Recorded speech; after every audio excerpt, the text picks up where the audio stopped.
I'm the Innovation Hub Director here at the Burlington site. I am so excited to greet you. What we do here at Microsoft, we help basically AI come to life. And if you've been walking around seeing all these students' creations, I'm sure you're excited as much as me. They're going to surpass me in no time. So real quick, I can do some shout-outs. One, Arlington Public Schools, are you here? Yeah. All right. Yeah, let's get some more excitement. All right, let's do some cheers. Bedford. By the way, I'm from Bedford. My kids from Bedford schools are here, so go Bedford. Burlington.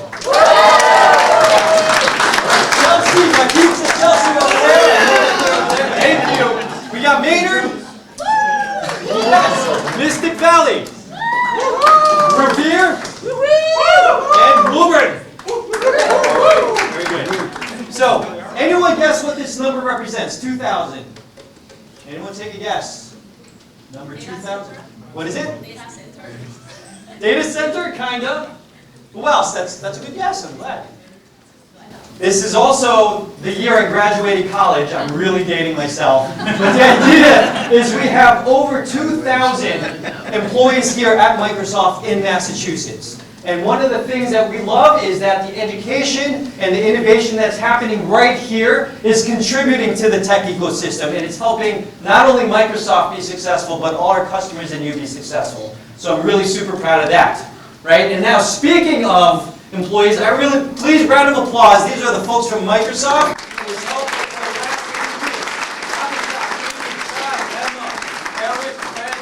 Jennifer, Jose, Nagendra, Robin, Sai, Steve, and Vidya. Thank you so much for helping out over the last 3 weeks. Any of these pictures? Like, this is 3 weeks ago. Anywhere for the last 3 weeks. Can you imagine? If you see yourself, go ahead and clap. I just want to see. All right, man, here we go. Right? We have a lot of different really cool things. Some of the one-on-ones here spread over here, talking to students, maybe giving some inspiration around the projects that you're seeing over here. There's Jose, there's a lot of students over here. Do you see yourself? So let's hear a round of applause. You see yourself here? All right, cool. And then, who loves the AI robot? You guys get to interact with the AI robot? Here's a talking AI robot that the students got interacted with. And then there's a retail store with a virtual assistant. A lot of really, really cool things that have been happening over here. So, real quick, I also really want to thank, round of applause please for Shireen, Dr. Eric, Matt Martin,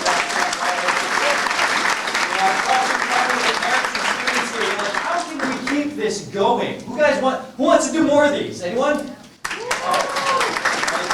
the idea is, what they've done is, we met a couple of months ago with Secretary Tutwiler and a bunch of different superintendents and said, what can we do to help our students get familiar with the AI? Because AI is going to be the future, right? And the projects that they're building, I was already talking to, the students at Chelsea. I'm like, hey, you're going to be the next Spotify. I'm really, really excited about that. Right? But real quick, I do want to hand it over to Dr. Eric Conti, who can say a few words. So round of applause, please. Come up here. Dr.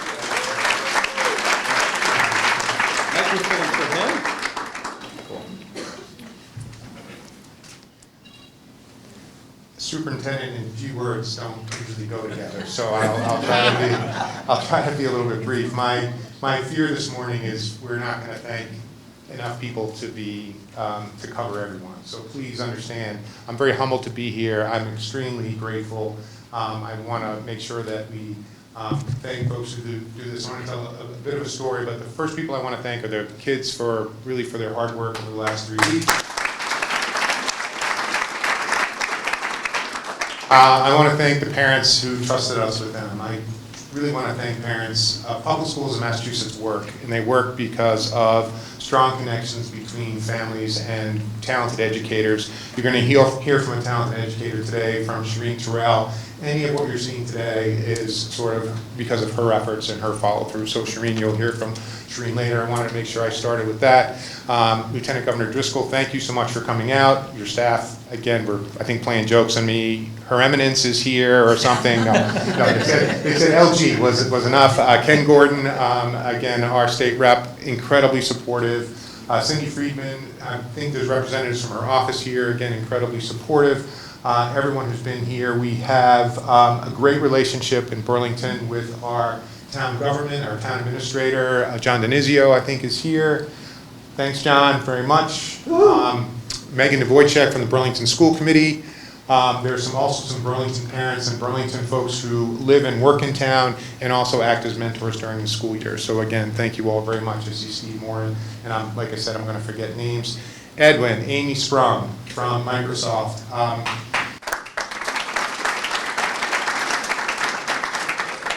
And then I have some of my colleagues here. I see Diane Kelly from Revere. Diane, thank you. Cliff Schwung from Bedford. I saw Matt Crowley from Woburn. Matt, thank you.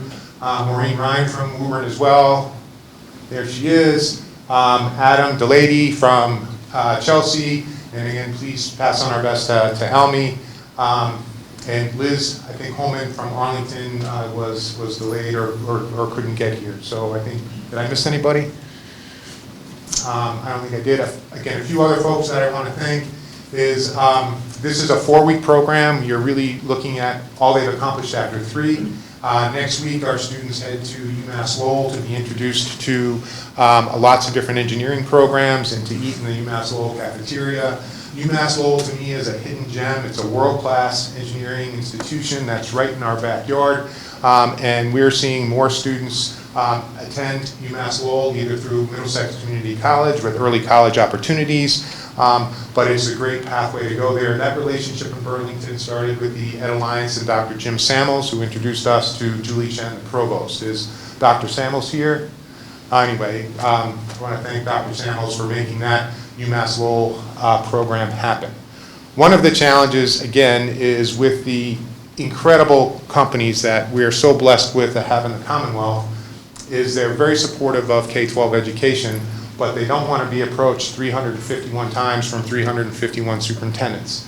So part of the journey here, as Edwin said, was about 3 or 4 months ago, we took a superintendent field trip, and we were accompanied by Bob LePage and Secretary Tutwiler, and we brought all the superintendents together and we asked, we sort of learned about who's in our backyard and what are the skills that they're looking for in future employees.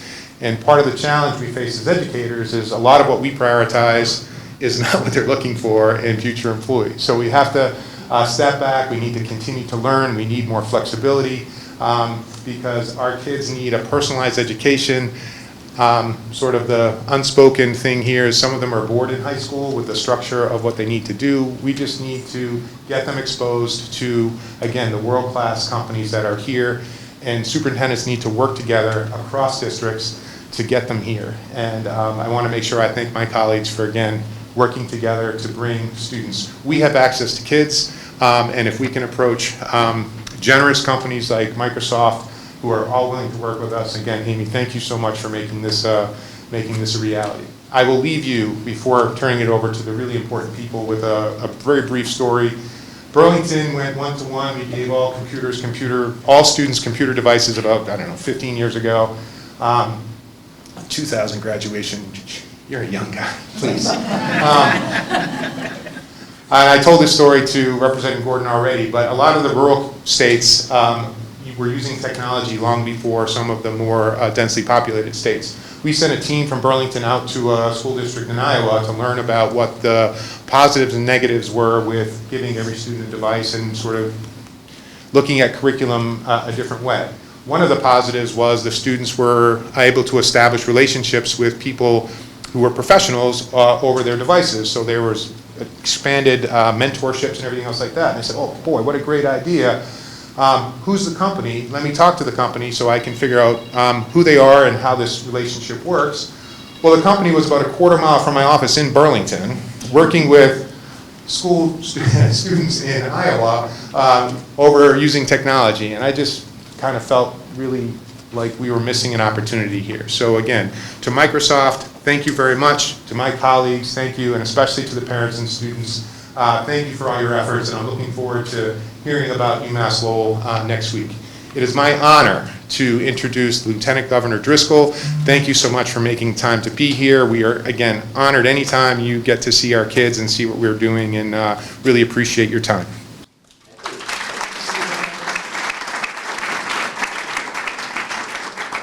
Definitely the best part of my day is when I can be with students and see the integration of the work that we're doing in the Commonwealth tied to outstanding companies who are not anonymous, who really want to lean in and help, and then the connective tissue that makes that work. our school districts, our partners in government who see the value of making these investments. So I'll just say a couple of quick thank yous, and I really am inspired by what I saw today, so I want to make sure you know that. To Microsoft, thank you for hosting this, thank you for being a great partner. You are not a big anonymous company that just provides computers. You are leaning in, trying to make sure you're also doing your part to help those of us who have the good fortune to have you in our states find ways to connect with students. That's not only good for us, it's good for Microsoft, but that connection isn't real everywhere, and it is here. So I want to say thank you for hosting everyone, and not just hosting, really buying into it. Appreciate that. To our superintendents, many of whom I know and have had the pleasure to work with, thank you so much for taking the time to put all these pieces together during the summer so your students could have this amazing opportunity. This is a little bit of the guinea pig. We're trying it out. We really want to be able to scale this up. And I hear you on the flexibilities and how we really make high school work for what our kids are telling us they want and how we open up their world. Look what happened in 3 weeks in this room, and think about what we can do collectively if we can get past the noise and really advance things. Massachusetts is #1 in education, #1 in innovation, best economy in the state, best place to raise a family. That happens because of partnerships and people and convenings, smart folks saying, what's next? What can we do more? So I want to thank our superintendents, our educators, the folks from our state, Bob and others who have helped make this program work. That doesn't happen unless we have real key partners in the state legislature. So much of what we do is based on putting together the funding and the policy that work, not just for today, but with an eye towards the future. So it's great to have you, Rep. Gordon, as a partner, chairing our education committee in the legislature, and to have such strong legislative leadership. Senator Friedman's not here today, but we count her and many others among how do we get there, how do we do what's next. And just to the students, I can't thank you enough for not only participating in this program, but really participating, being engaged, using your passions, your expertise, overcoming the hurdles. You learned a whole lot of new things in this 3-week period of time, and you're willing to do that outside of the ordinary norm. There's like, you could be sleeping right now. There's a bunch of kids who probably are sleeping right now, but you're not, you're here, and I just want to say thank you for it. You know, one of the reasons Massachusetts is #1 in all those categories is because we've made investments and laid the foundation. We are the global epicenter for life sciences. Every single day, people in our state go to work and work on life-saving drug treatments, therapies, and vaccines. That has happened because government made a big investment almost 20 years ago now to support the ecosystem, to make sure we were setting up accelerators and having a workforce pipeline and making the connections between healthcare, the amazing healthcare institutions we have, and the researchers that are almost right next door in higher ed and academic institutions, and supporting that and standing that up. 8 of the 10 largest global manufacturers of big pharma and life sciences have a footprint or their headquarters here in Massachusetts. And when you start thinking about the power of AI for things that we are already doing, areas where we have strengths, and combining AI in the intersection of that research and development, some of you are doing it. How can we diagnose colorectal cancer and pneumonia faster? One of the two of the initiatives that were here. AI is coming, and so in our last economic development bill, again with the support of the legislature, we made a major investment in AI. The same way 20 years ago, government made a major investment in life sciences to create an artificial intelligence hub so we can learn and understand what's our best use of that in Massachusetts, how we can play offense. We need to be worried about defense and the power of AI, but how do we also play offense in a state that has a strong innovation economy already? We are the world leader when it comes to defense manufacturing, a $13 billion industry. You think about the missile guiding systems and chips and sciences, anything in your car, your phone, any electronic device, it has a tie to Massachusetts, the innovation and the R&D behind that. And it's not unusual when you think about who we are as a state.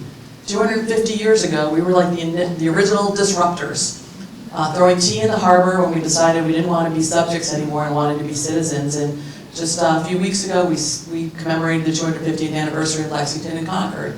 Ordinary people who stood up and decided they wanted to do something different when it came to governing. They believed in self-governance and democratic principles and fundamental freedoms. And they were willing to risk life and limb against the greatest military empire known to mankind in the hope of that. They didn't know what it would be. They didn't know that we'd land with a Declaration of Independence or a US Constitution or the fundamental freedoms that we have. They couldn't think that far ahead, but they're willing to put it all out there in the hope of collective action for something better. That's Massachusetts, that's who we are. And so when we think about the role we have in government, myself as Lieutenant Governor, Governor Healy, what's next is always on our mind. How do we continue to make investments, not just with an eye towards today, but with an eye towards the future? That's why we've made community college free. That's why we've lowered the cost of amazing institutions like UMass Lowell and other public higher ed institutions. Because if you have the acumen and the fire in your belly to go to higher ed, we want you to be able to get through and get to it and get through it. Those are the sorts of investments that aren't just about supporting a vibrant economic future. It's important and we like that. That's about supporting people to be their best selves. And I don't think any state does it better than Massachusetts. That takes partnership. So I want to thank our students for leaning in, the families who brought them here. I know when you have teenagers, your chauffeur is full-time when you're not also parents, so I want to thank you for that. And I want to say, this is a state that prides itself in giving back and finding ways to connect the dots between what leads to good outcomes for human beings and economic opportunities for all. Those are the sorts of investments that I think we're seeing in this room today and what we hope to scale up going forward. So when we think of AI, it's not just this idea, it's really about how we can build a strong future for everyone in this state. So congratulations for everyone who's participated. Really looking forward to scaling this up and moving forward.